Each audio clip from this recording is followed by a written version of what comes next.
तो हेलो मेरे प्यारे प्यारे शेर और सैनियों, बोर्ड के विद्यार्थियों, आप सभी लोग स्वस्थ होंगे, मस्त होंगे। आज का जो टॉपिक है क्लास 10 वालों के लिए, ठीक है। आप लोगों ने अवतल दर्पण, ठीक है, प्रतिबिंब बनने का नियम पढ़ा था। 3 नियम आपने पढ़ लिया था। अब हम चलेंगे उसी नियम का प्रयोग करके अवतल दर्पण द्वारा प्रतिबिंब का बनना बताएंगे, ठीक है।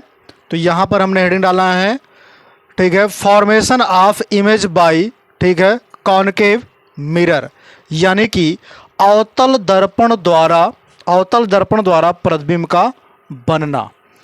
अवतल दर्पण द्वारा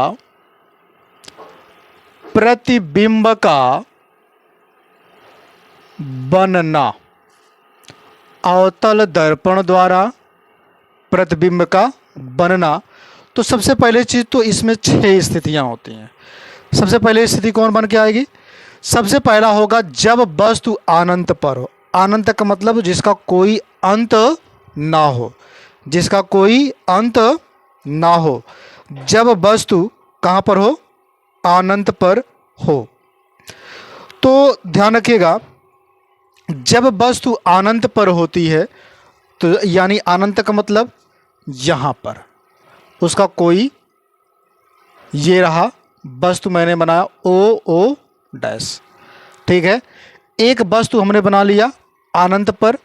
अब यहाँ ध्यान रखिएगा, अनंत से वस्तुएं, जो अनंत से जब कोई किरण आती है, जब कोई वस्तु हमने रखा है तो यहाँ से अनंत से जो किरणें आएंगी उसकी कंडीशन थी कि वो फोकस से होकर के जाएंगी और जो वक्रता केंद्र से होकर के जाती हैं वो पुनः उसी मार्ग में वापस लौट जाएंगे। यानी कि अनंत से आने वाली जो किरणें होंगी, ठीक है, वो फोकस से होकर आई। फिर उसके बाद क्या हुआ, जब फोकस से होती हुई आती हैं तो परावर्तन के पश्चात ये मुख्य अक्ष के समांतर हो जाएंगे। किसके समांतर? मुख्य अक्ष के समांतर हो जाएंगे। यहां से किरणें आती हैं, ये इसके समांतर हो जाती हैं। और दूसरा आपने क्या पढ़ा था कि यदि किरण किससे आए? वक्रता केंद्र से आता है। वक्रता केंद्र से आता है तो वो बिना विचलित हुए अपने मार्ग में वापस लौट जाता है। अब जहां पे ये कटान बिंदु है, जहां पे ये कट रहे हैं, उसको हम मिलाएंगे। तो जब इसको डॉट डॉट करके मिलाते हैं तो ये बनेगा प्रतिबिंब आई डैश। जब ये आई डैश एक प्रतिबिंब बनेगा मेरे रसगुल्लों, तो ध्यान दीजिएगा यहाँ पर, ठीक है। इस प्रतिबिंब बनेगा कैसा, ये मुझे बताना है आपको, ठीक है। यानी आप देखेंगे कि ये अनंत से वस्तु आ रही है तो यानी कि कैसा बनेगा? अगर प्रतिबिंब इसके नीचे बनता है, मुख्य अक्ष के नीचे बनता है, ये क्या हो जाएगा? मुख्य अक्ष। अगर प्रतिबिंब मुख्य अक्ष के नीचे बनता है तो ध्यान रखिए वस्तु प्रतिबिंब कैसा बनेगा? वास्तविक बनेगा। पहला कंडीशन क्या हो गया? वास्तविक प्रतिबिंब। कैसा बनेगा? रियल प्रतिबिंब बनेगा। उसके बाद आप देखेंगे वस्तु सीधा है, वस्तु के जस्ट विपरीत यानी कि उल्टा बन रहा है प्रतिबिंब। प्रतिबिंब की स्थिति बताना है, इसमें ध्यान रखिएगा। तो प्रतिबिंब कैसा बनेगा? उल्टा बनेगा। प्रतिबिंब कैसा बन रहा है? उल्टा बन रहा है। तीसरा कंडीशन, अब ये दर्पण के पीछे बन रहा है कि दर्पण के आगे बन रहा है? और कहां बन रहा है? तो वस्तु से बहुत छोटा बनेगा। वस्तु इतना बड़ा है, इससे क्या हो रहा है? छोटा बनेगा। तो आप लिखेंगे यहां पर वस्तु से छोटा बनेगा। कौन? प्रतिबिंब बनेगा। उसके बाद कहां बन रहा है? मुख्य अक्ष पर बन रहा है। यफ क्या है तुम्हारा? मुख्य अक्ष। कहां बन रहा है? मुख्य अक्ष कह रहे हैं, मुख्य फोकस पर, यानी कि जिसको आप यफ बोलते हो, ठीक है, इस पे प्रतिबिंब बन रहा है। ये मैंने बताया पहला कंडीशन। दूसरा है जब वस्तु अनंत और वक्रता केंद्र के बीच हो। जब वस्तु अनंत और वक्रता केंद्र के बीच हो तब क्या होगा? ठीक है, वस्तु रखते हैं। कह रहा है वक्रता केंद्र और अनंत, अनंत यहाँ था, अब वस्तु को यहाँ लेके आएंगे, यानी कि वस्तु को कहाँ रखेंगे, यहाँ पर रखेंगे। जब हम वस्तु को यहाँ रखते हैं तो वस्तु से जाने वाली किरणें आई और फोकस से होकर के जाएंगे। ये रहा मुख्य फोकस, मुख्य फोकस से होते हुए चली आई। अब एक कंडीशन और है कि वक्रता केंद्र से भी जाएगी लेकिन पुनः अपने मार्ग में क्या हो जाएगी, वापस लौट जाएगी। अब जो ये कटान बिंदु है इसको जब हम डॉट डॉट करके मिलाते हैं तो यहाँ आई डैश और आई मिलता है, ये हो जाएगा वस्तु ओ और ओ डैश, ओ और ओ डैश। तो एक स्थिति आपके सामने बन रही है, यानी आप देखेंगे कि इस स्थिति में वस्तु तब भी कैसा बन रहा है, वास्तविक बन रहा है। यानी कि आपको दिखाई देगा, अगर वस्तु प्रतिबिंब पीछे बनेगा, दर्पण के पीछे बनेगा मेरे रसगुल्लो, तो वो आभासी होगा। ये दर्पण के पहले बन रहा तो यानी कि क्या हो जाएगा, वास्तविक। अगला क्या होगा, प्रतिबिंब कैसा हो रहा है, वस्तु से उल्टा बन रहा है तो यानी कि उल्टा हो जाएगा प्रतिबिंब। तीसरा क्या कह रहा है, वस्तु से कितना बड़ा बनेगा, तो वस्तु से छोटा होगा लेकिन बहुत छोटा नहीं होगा, तो वस्तु से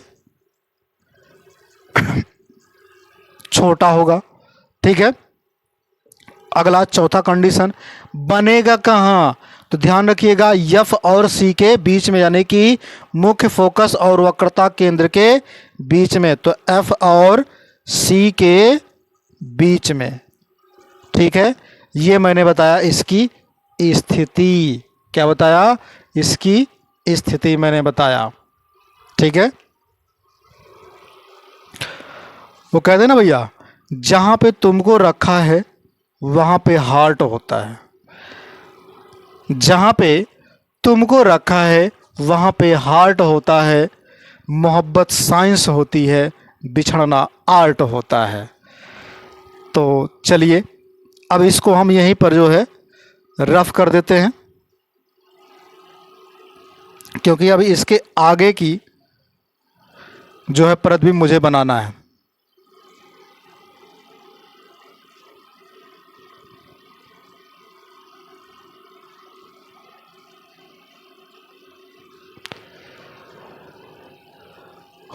तो आप भी ठीक है, आप नए सिरे से बनाइएगा, मिटाने का काम मत कीजिएगा। ठीक है, क्योंकि ये वाइट बोर्ड है तो मैं इसको मिटा करके बना दूंगा, आप मिटा के कहाँ लेके जाओगे। ठीक है,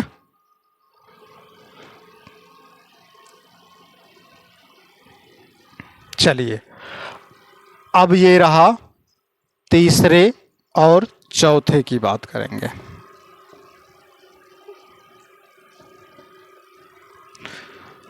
ठीक है, तीसरे और चौथे की बात करेंगे।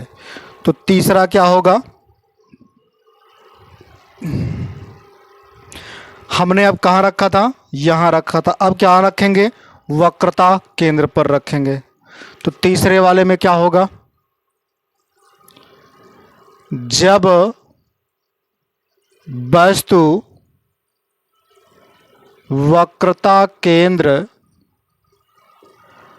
सी पर हो, ये रहा तीसरा। चौथे की अगर हम बात करें, चौथे की, तो चौथा कहां होगा, अब क्या होगा, सी और एफ के बीच होगा, जब वस्तु वक्रता केंद्र और फोकस के बीच हो। जब वस्तु वक्रता केंद्र और फोकस के बीच हो, ये चौथी कंडीशन है। चलिए देखते हैं, यहां चीजें वैसे रहेंगी, इमेज वही सेम है, इमेज कह रहे हैं, ये जो फिगर है सेम वैसे का वैसे है। अब देखिए, हमने कहा जब वस्तु वक्रता केंद्र, तो वक्रता केंद्र कौन है, ये है, तो इस पे वस्तु को रख देते हैं, ओ ओ डैश। जब हम वस्तु पे रखेंगे इस पर, तो आपको पता है कि यहाँ से जब किरणें जाएंगे तो मुख्य फोकस से होती हुई आती है ना। और दूसरी कंडीशन क्या था कि जब ये कहाँ से जाएंगी, जब ये इससे होकर के जाती हैं, यानी कि मुख्य फोकस से होते हुए जाएंगे, तो फिर क्या होंगे, परावर्तन के पश्चात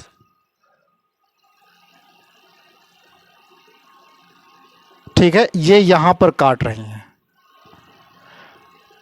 मुख्य फोकस से होती हुई आई है ना, जब यहां पर काट रही हैं, यानी कि कहां पे काटेंगे, सी पर काटेंगे। कहां पे काटेंगे, सी पर, तो आई डैश आई हो जाएगा, आई डैश आई हो जाएगा। यानी आप देख पा रहे हैं कि जब वस्तु को हमने कहाँ रखा, ओ डैश, ये वस्तु होगा और ये क्या होगा, ये प्रतिबिंब होगा। ठीक, आई डैश। तो सबसे पहली चीज तो क्या बन रहा है, वास्तविक। क्या बन रहा है, वास्तविक बन रहा है। दूसरी चीज उल्टा बन रहा है। तीसरी चीज मेरे रसगुल्लों, प्रतिबिंब की बात हो रही है, प्रतिबिंब की बात हो रही है, तो वस्तु के बराबर बनेगा, वस्तु के बराबर। वस्तु के बराबर कैसे हो रहा है, क्योंकि सी पर आपने वस्तु रखा और सी पर ही प्रतिबिंब बन रहा है, तो क्या होगा, वस्तु के बराबर होगा। ठीक है, चौथा क्या हो जाएगा, वक्रता केंद्र पर, वक्रता केंद्र पर बनेगा। कहां बन रहा है, वक्रता केंद्र पर ही प्रतिबिंब बन रहा है, ये मैंने बता दिया। अब उसके बाद ध्यान दीजिएगा, यहां पर हमने लिखा जब वस्तु वक्रता केंद्र तथा फोकस के बीच हो, यहां रखा केंद्र पर, अब हम क्या रखेंगे, यहां रखेंगे वस्तु को, यानी कि वक्रता केंद्र के और फोकस के बीच में रखेंगे, तो ओ हो गया, ओ डैश, वस्तु को हमने रखा। अब हम क्या करेंगे, वही कंडीशन फिर अपनाएंगे। ठीक है, यहां से एक किरण गई, फिर फोकस से होकर के गुजर गई, मुख्य फोकस से, फिर वही प्रक्रिया होगा, मुख्य फोकस से गुजरेगी किरण और परावर्तन के पश्चात ये यहां काट रही है, यानी कि वक्रता केंद्र से थोड़ा दूर काटेगी यहां पर। ठीक है, अब बताइए हमको, ये हो गया आई डैश प्रतिबिंब, ये वस्तु हुआ और ये प्रतिबिंब या फिर बिंब हो गया। अब ध्यान देना है कि वस्तु कैसा बन रहा है। सबसे पहली चीज तो ध्यान रखिएगा, वस्तु कैसा है, वास्तविक है। कैसा है, वास्तविक है, हर कंडीशन में प्रतिबिंब वास्तविक हो रहा है। दूसरा, प्रतिबिंब कैसा है, उल्टा हो रहा है। फिर तीसरा, प्रतिबिंब कैसा है, अनंत और वक्रता केंद्र के बीच है, अनंत और वक्रता केंद्र के बीच। ठीक है, चौथा कंडीशन क्या होगा, अनंत और वक्रता केंद्र के बीच, यानी कि वस्तु क्या होगा, वस्तु से बड़ा प्रतिबिंब बनेगा। तो क्या लिखेंगे आप, वस्तु से बड़ा प्रतिबिंब। ठीक, वस्तु से बड़ा प्रतिबिंब। ये मैंने 4 कंडीशन आपको बताते हैं, कितने बताएं, 4। अभी 2 और हैं, चलिए उसको भी देख लेते हैं।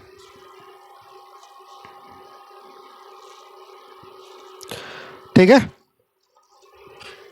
तो इसको पहले रफ करें, उसके बाद जो है, अब हम कहाँ रखेंगे वस्तु को, यफ पर रखेंगे। कहाँ रखेंगे, यफ पर रखेंगे।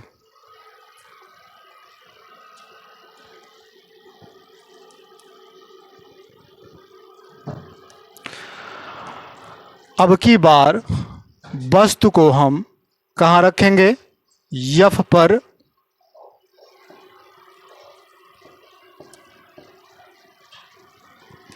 रखेंगे। कहाँ रखेंगे, यफ पर।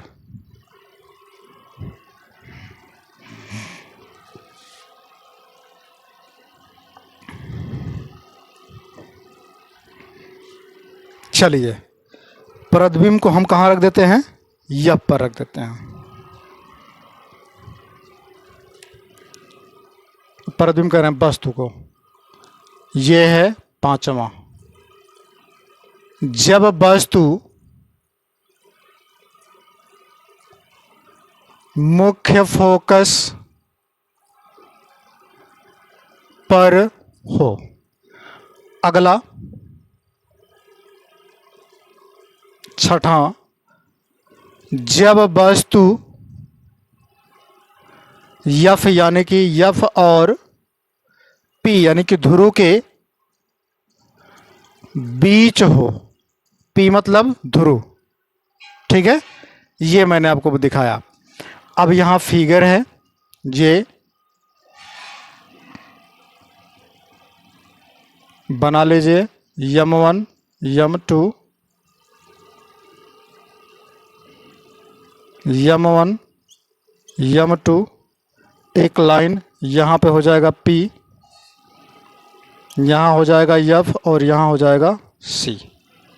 सेम कंडीशन वही इधर भी, P ध्रुव हो गया, यहाँ F हो गया और यहाँ C हो गया, वक्रता केंद्र, ठीक है। अब ध्यान दीजिएगा, हमने कहा जब वस्तु मुख्य फोकस पर हो। अब हम वस्तु कहाँ रख रहे हैं? मुख्य फोकस पर रख रहे हैं, यानी कि ओ डैश, ओ डैश। जब हम इसको मुख्य फोकस पर रख रहे हैं तब क्या बन रहा है इसमें, ठीक है। तो देखिए चीज़ें वही चीज़ है।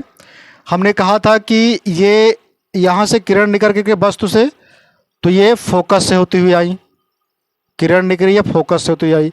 अब यहाँ से क्या होगा, एक वक्रता केंद्र से भी आएगा, वक्रता केंद्र से भी आएगा और पुनः उसी माध्यम में वापस भी लौट जाएगा। तो ये डॉट डॉट करके हम इसको यहाँ मिला देते हैं, मिला दिया हमने। अब ध्यान दीजिएगा, ये कहाँ एकदम दोनों सेम चलेंगी, एकदम दोनों क्या होंगी, बराबर चलती हुई आएंगी, ठीक है। कहीं पर काटेंगी नहीं, यानी कि इसको बात करेंगे अनंत पर जाकर के बनेंगी। कहाँ बनेंगी? अनंत पर। तो पहला कंडीशन क्या हो जाएगा, इसमें प्रतिबिंब कैसा बन रहा है? उल्टा तो है, वास्तविक भी बनेगा, वास्तविक भी होगा और क्या होगा, उल्टा भी होगा। तीसरा, वास्तविक, उल्टा और वस्तु से बहुत बड़ा, वस्तु से बहुत बड़ा बनेगा, वस्तु से बहुत बड़ा बनेगा। दूसरा, अनंत पर बनेगा। कहाँ बनेगा? इनफाइनाइट पर बनेगा, ठीक, ये रहा। अब उसके बाद ध्यान दीजिएगा, जब वस्तु कहाँ रखा हो, F और P के बीच में रखा हो। जब वस्तु F और P के बीच में रखा हो, यानी हम वस्तु को यहाँ रख देते हैं O डैश, तब भी वही कंडीशन होगा। एक तुम्हारा टकराने के बाद कहाँ से आएगा? F से होता हुआ आएगा और एक तुम्हारा किससे होता हुआ आएगा? वक्रता केंद्र से, ठीक है। अब ये दोनों जाकर के आपस में यहाँ डॉट डॉट करके जब मिलाएंगे तो यहाँ आकर के ये मिलेंगे। अब यहाँ आकर के ये प्रतिबिंब बना रहा है, यानी कि आई डैश का प्रतिबिंब बना रहा है। ये वस्तु हो गया, ये प्रतिबिंब हो गया। अब ध्यान दीजिएगा, प्रतिबिंब कैसा बनेगा? दर्पण के पीछे बन रहा तो क्या हो जाएगा? आभासी होगा। कैसा होगा? आभासी। प्रतिबिंब कैसा होगा? आभासी होगा। एक ही कंडीशन में केवल प्रतिबिंब चेंज होता है, आभासी। लेकिन अब देखिए, वस्तु भी जिस तरफ रखा है उसी तरफ प्रतिबिंब बन रहा है, आभासी भी होगा और सीधा भी बन रहा है। प्रतिबिंब कैसा बन रहा है? सीधा भी बन रहा है। और क्या बन रहा है? वस्तु से बड़ा बन रहा है। तो क्या हो जाएगा? वस्तु से बड़ा बन रहा है, वस्तु से बड़ा, वो भी कौन सा? बहुत बड़ा बनेगा। उसके बाद दर्पण के पीछे बनेगा। प्रतिबिंब कहाँ बनेगा? दर्पण के पीछे बनेगा। कहाँ बनेगा? दर्पण के पीछे प्रतिबिंब बनेगा। ये मैंने आपको 6 स्थितियां आपको बता दी, ठीक है। 6 स्थितियां मैंने आपको बता दी। अब आप लोग हेडिंग डालेंगे, ठीक है, अवतल दर्पण के उपयोग। तो अवतल दर्पण का उपयोग कहाँ कहाँ होता है, ये आपको हेडिंग में लिखना होगा, ठीक है। वो कहते हैं ना कि गुलाब जैसे हो गुलाब लगते हो, गुलाब जैसे हो गुलाब लगते हो, हल्का सा मुस्कुराओ ना लाजवाब लगते हो, हल्का सा मुस्कुराओ ना लाजवाब लगते हो।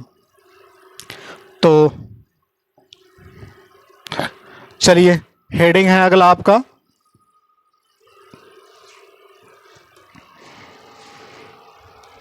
हेडिंग जो आपका होगा वह है अवतल दर्पण का उपयोग। अवतल दर्पण का उपयोग, ठीक है, यानी कि यूज्ड, ठीक है, यूज्ड ऑफ कॉनकेव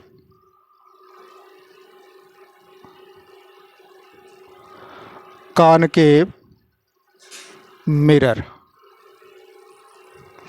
चलिए, पहला, दूसरा, तीसरा, चौथा, पांचवा। सबसे पहले चीज तो ध्यान रखिएगा कि अवतल दर्पण के यूज की अगर हम बात करें तो अवतल दर्पण का प्रयोग डॉक्टर आंख, नाक, दांत, गले etc का निरीक्षण करने की, उसको चेक करने के लिए करता है। डॉक्टर इसका इस्तेमाल करते हैं अवतल दर्पण का। कब करते हैं? ठीक है, डॉक्टर आंख जब देखते हैं, दांत जब देखते हैं, और क्या चीज, नाक जब देखते हैं, और गला जब देखते हैं, तब इसके के निरीक्षण में, के निरीक्षण में, तो आप क्या लिखेंगे? अवतल दर्पण का प्रयोग, ठीक है, डॉक्टर आंख, आंख, दांत, नाक, गला etc का निरीक्षण करने में करते हैं। अगला क्या होगा? दूसरा, फिर इसी अवतल दर्पण का प्रयोग चेहरे का बड़ा, सीधा व आभासी, ठीक है, चेहरे का बड़ा, सीधा व आभासी, ठीक है, प्रतिबिंब देखने के लिए करते हैं। प्रतिबिंब देखने के लिए करते हैं, ठीक है। अगला तीसरा जो होगा, ठीक है, रेल के इंजनों, कामा, मोटर, कारों, ठीक है, स्टीमरों, स्टीमर मतलब पानी वाली जहाज जिसको बोलते हो, ठीक है, तथा क्या हो जाएगा? सर्च लाइट के लैंपों, सर्च लाइट के लैंपों में प्रयोग किया जाता है। कहाँ कहाँ किया जाता है? ठीक है, रेल के इंजनों, रेल के इंजनों, मोटर, कारों, स्टीमरों, और कहाँ? सर्च लाइट, जो देखे ना भैया, जो ऊपर टोपियम लगाए रहती है, ठीक है, लाइट ऊपर बड़ा था, टोपी लगाए रहती है, तो सर्च लाइट में किया जाता है, ठीक है, सर्च लाइट लैंप में किया जाता है। चौथा होगा सौर भट्टियों, ठीक है, सौर भट्टियों में भी इसका प्रयोग किया जाता है। सौर भट्टियों,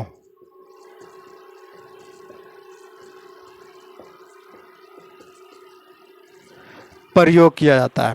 आगे क्या होगा? परावर्तक दूरदर्शी में प्रयोग किया जाता है। परावर्तक दूरदर्शी में